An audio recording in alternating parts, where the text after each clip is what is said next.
So one of the things we can do is when we've developed up an array is we have to look at how I want to fill it, or in our term, populate an array. And we actually have two separate ways we can do this. The first way is we first initialize our array. And you see how we do this is we start with first our data type.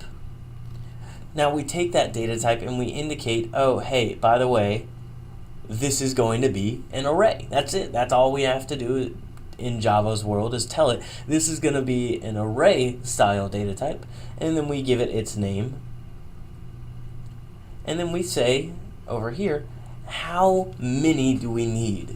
Now when we do this, this actually creates a little kind of, you can think of it like a little table in memory, like this, and we'll go 0, and I'll cut it off a little bit, and I'll actually kind of follow along with what I'm looking at here. And I know I'm getting cut off here, don't worry. But so now what I'm looking at is I start off with empty strings. There's nothing in here right now because this is where that term populating an array comes from. It's I have to do something. I have to put something inside of that guy right there. So that's where I access my data type. And I say, oh, well, at the index of 0, I want you to put the string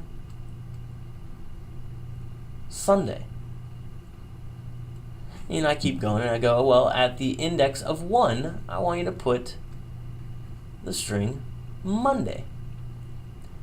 As you can guess, you keep on going and you keep on going until you get to index 6 and you add it into, or you add Saturday into that. That's one way to populate out an array. Now, reason why you'd want to do this, maybe you don't know what the values are right off the bat. You're going to be developing them dynamically. But what happens if you do know your values right off the bat? Say, for example, I know, how many days of the week I'm dealing with. I know how many months in the year there are, and I know their names, and I know how I want them to be presented in my code.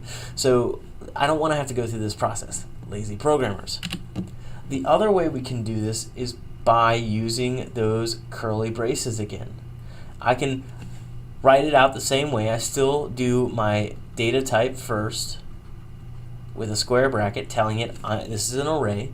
I give it a name, and then I go squirrely brace, and I put in my data here, separating it by commas. Those commas are going to then fill it up. So that's actually the same as doing the previous method. Neither one's wrong. They're both kind of right in our situation, but it allows us a different way to skin the cat.